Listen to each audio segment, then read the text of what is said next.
all your automation needs. Welcome to i4 Automation's podcast. This is Tom from our technical support. And this is Andrew from the sales and marketing team. Today we'd like to talk to you about Unitronics products, which I think are really renowned in the marketplace, or they first people became aware of them due to the fact that they had some of the first PLCs that had a screen and a PLC built in. So we'd have the inputs at the top, outputs at the bottom. This one's got a CANbus option on it, but this is one of the older models. Customers still buy it, but we don't really sell it. We don't specify it on projects, and the price is going up, which I think really means they're going to be phased out. So today what we're going to do is look at one of the entry products, the Samba range. Comes in a 3.5, 4.3 and a 7-inch screen. And the one we have here, again, we've got the inputs along the top, outputs on the bottom, a couple of I/O options. We've got transistor out, relay out, and one with thermocouples and one without. If you add thermocouples, it becomes more expensive. Yep. So no, if you add analog outputs, it becomes more expensive. Analog outputs. Yep. Yeah, but the analog output ones also has thermocouple inputs. So they've not got thermocouple inputs? It's got analog inputs. No, it doesn't, fair enough. It's got analog inputs, but not thermocouple. Yes, okay. If you think about it, it's temperature control. If you've got temperature control, you need analog outputs and a thermocouple input. So it makes sense. They both come with PID built in. Yep. But one of the downsides of this is you can't expand it. Or can you? You know, there are options. There's nothing on here physically to expand it.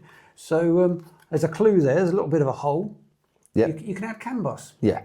So let me get my... Unitronics do some DIN rail mounted I/O on CANbus. This is an EXRC1. So that can be added using the CANbus module. You add a CANbus module here. This is not the same place where you'd add an Ethernet or any other comms module. So it's an addition. So you can add that with the CANbus. And then you can add some more I/O. Yep, so for each one of these CANbus adapter modules, you can add 8 more Vision I/O modules, and the amount of these adapter modules depends on normal CANbus ruling in your network. But the Samba's not got much memory, so you really want to be careful how much I/O you add to that. Oh yeah, for sure. You need to be aware. And it's another one of those things, as is going to come up quite a lot while we're talking about the I/O, we're always here to help you configure the best system that you can do in your side of. But we're to show you what's available, and then we can help you further just make that. There aren't hard and fast rules with Unitronics. Different products seem to have different rules, so it's always worth talking to us. So here's an example of the DIN rail mounted I/O modules. All plug-in modules, inputs in the top, outputs on the bottom. Yep. This is what we call a compact module because it has 16 inputs and 16 outputs. And that plugs in on here. There's a little cable, plugs in.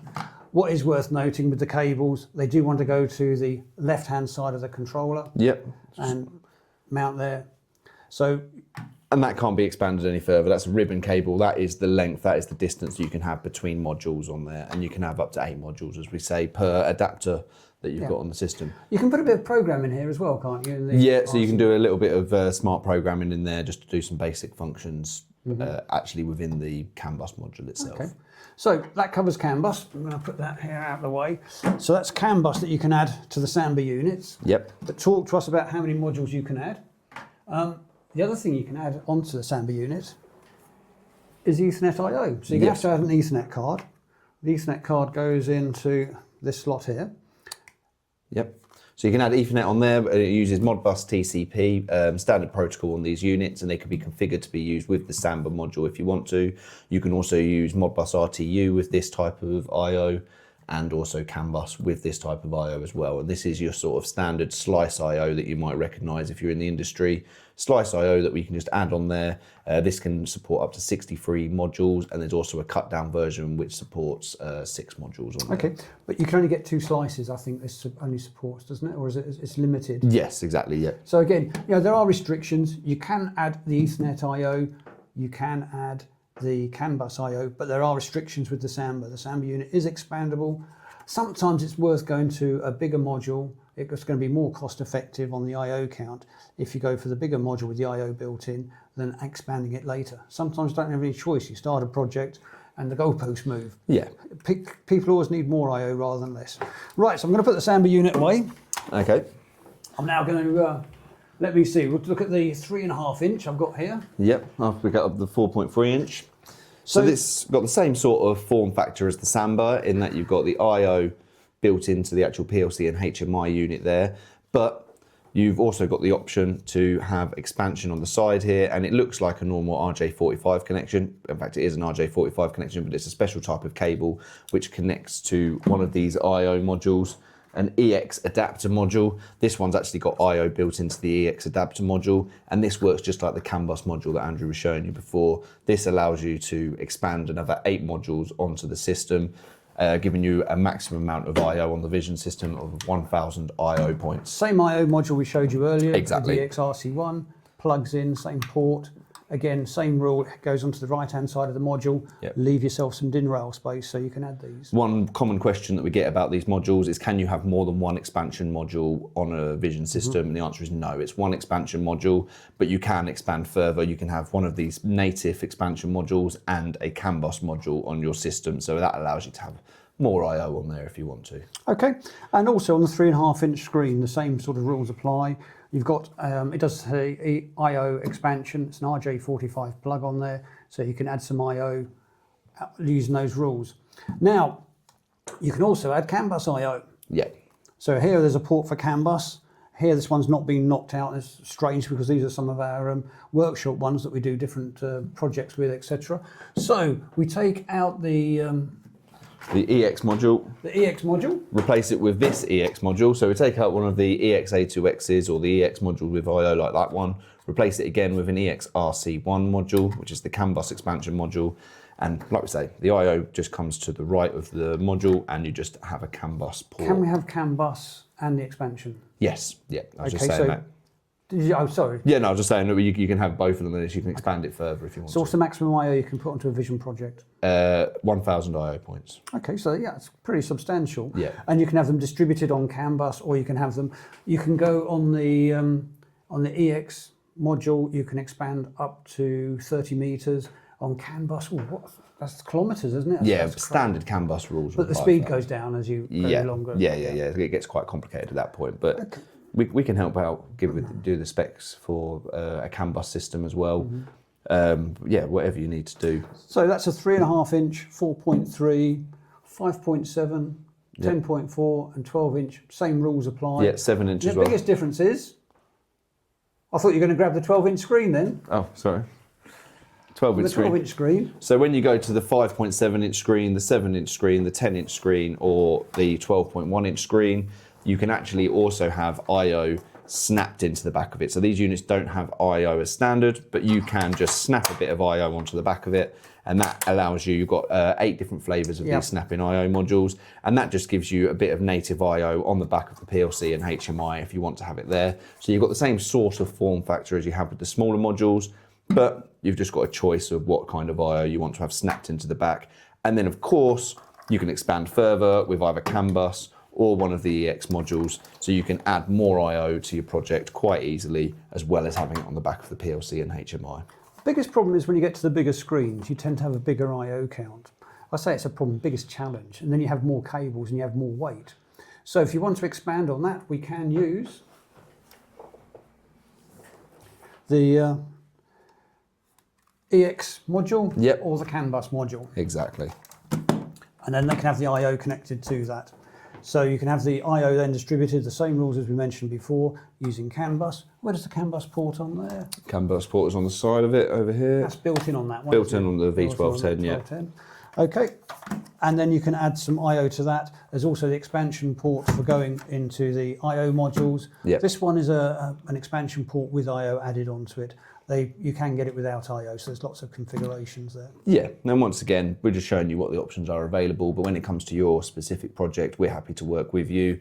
You can tell us what your I/O count's going to be, even talk about what your project's going to have built into it, what you want to be able to achieve, and we can give you the most cost-effective way or the most economical way of getting to the result that you want. Okay.